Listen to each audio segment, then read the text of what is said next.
Hey everyone, I'm Anso. You're in my shop. Today is Toko Day. This day is what we've been working on for the past 6 months. This is the project where I went out and bought a $75,000 machine just for this project. This is where we all work together to make this happen. This video will tell you all the details about the Toko, and towards the end I'll tell you how to order one.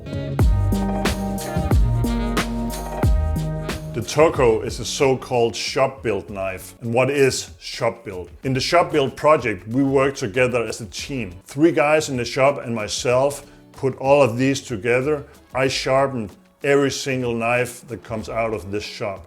I do some of the assembly as well. The main reason why we are doing this shop-built project is A, to put out more knives for you so we can satisfy a higher demand. And B, so I can do more design work and do what I love the most, and that is do design work here in my studio. But being able to create a project like the Toko just makes me so incredibly proud.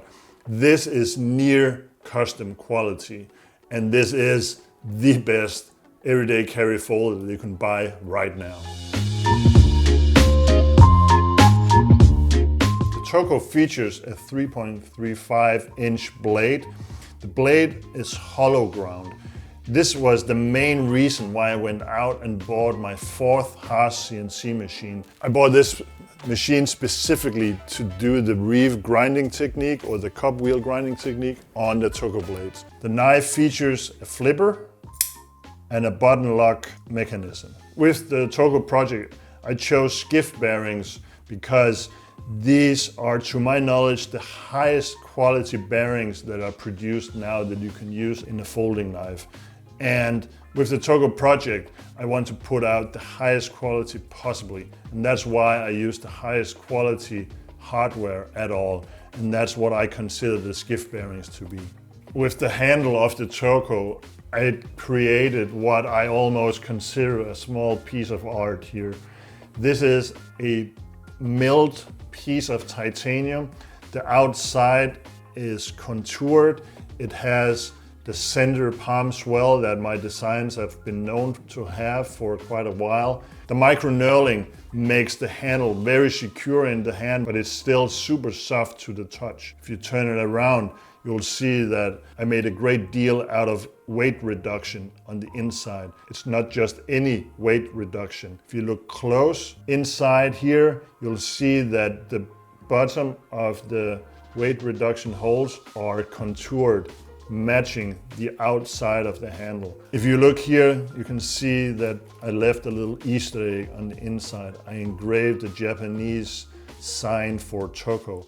Toko is everlasting or constant, and I thought that would fit really well with the aesthetics of this knife. One thing that I really like about the Toko design, the blade almost disappears in the handle, but have a look at how much blade actually fits in this size handle here. This is a good handful, and to me the 3.35-inch blade is just about perfect. That's 85 millimeter, and that's, to me, it's just a sweet spot for a do-all everyday carry folder. One of the design features that I really like is how I was able to incorporate the lanyard hole here. When you look from the side, it's completely hidden. There's just a hint back here something is going on.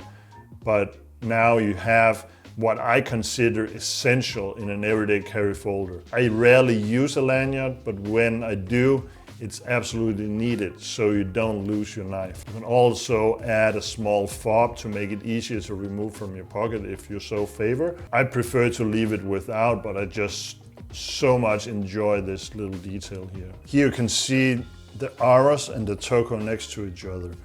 Definitely see a difference in size for sure, and each of these 2 knives definitely serve each their purpose, or the same purpose really. Both are excellent everyday carry folders. The Aros is great if you like a smaller profile, and the Toko is great if you prefer a slightly bigger knife.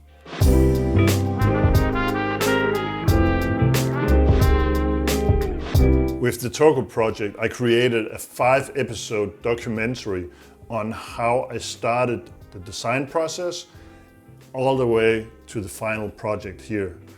And what did I learn through this process? I can tell you one thing, I learned a ton.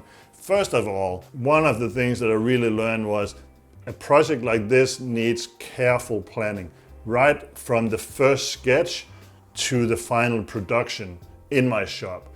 So how does that even look?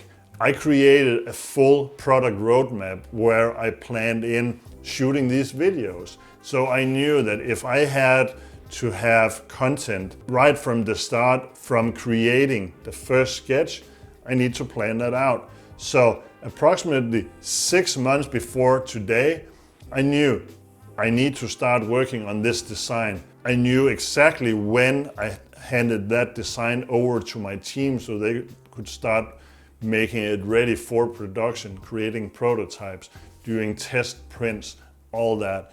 But I also knew that from the prototype it would take so and so long to get ready for the final product. And that is one of the things that I really learned about creating a documentary. I needed to plan ahead. I also introduced a completely new way of working while doing the Toko project. This is the project that led me to do design work every single day for an hour and a half. This is where the light table that I bought in one of the earlier episodes really came in handy. This is where I do the majority of my design work with a pen, on paper, on my light table.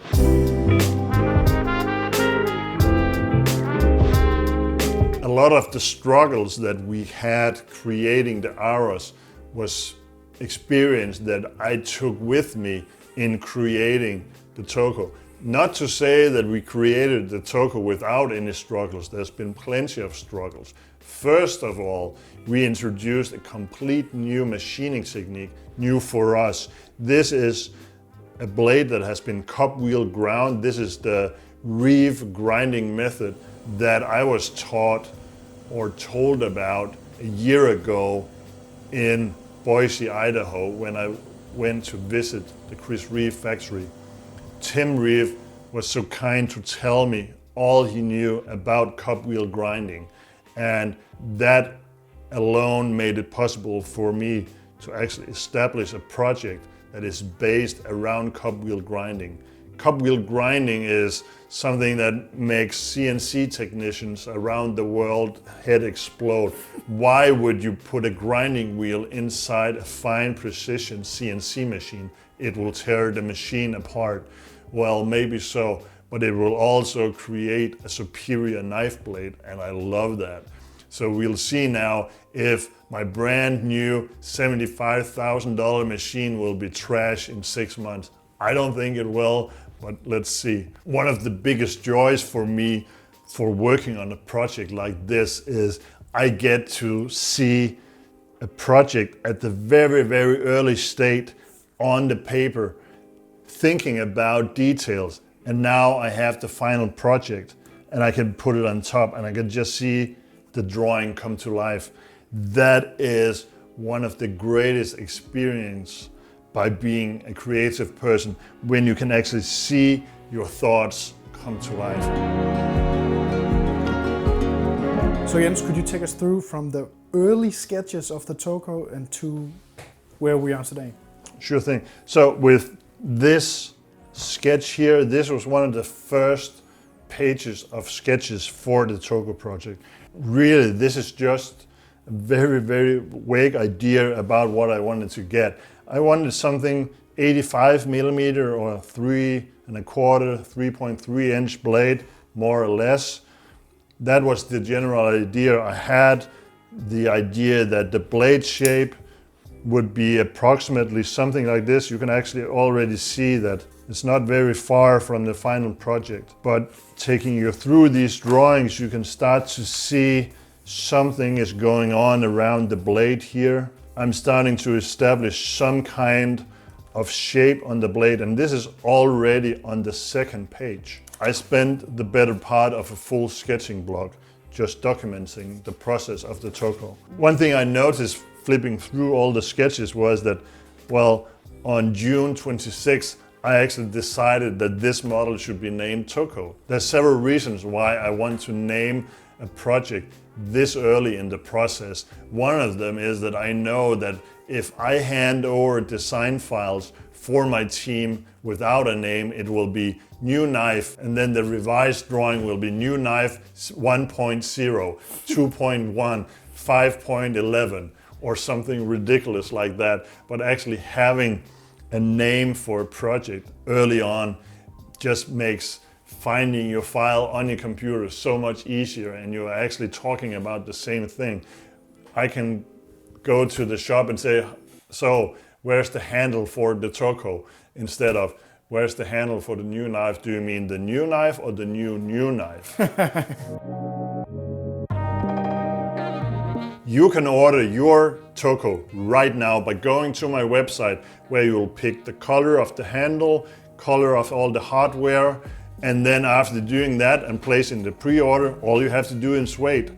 I expect 4 to 8 weeks delivery. That might change along the way depending on the amount of orders that we get in. But you can rest assured, we will work as hard as possible to finish your knife so you can get it as fast as possible.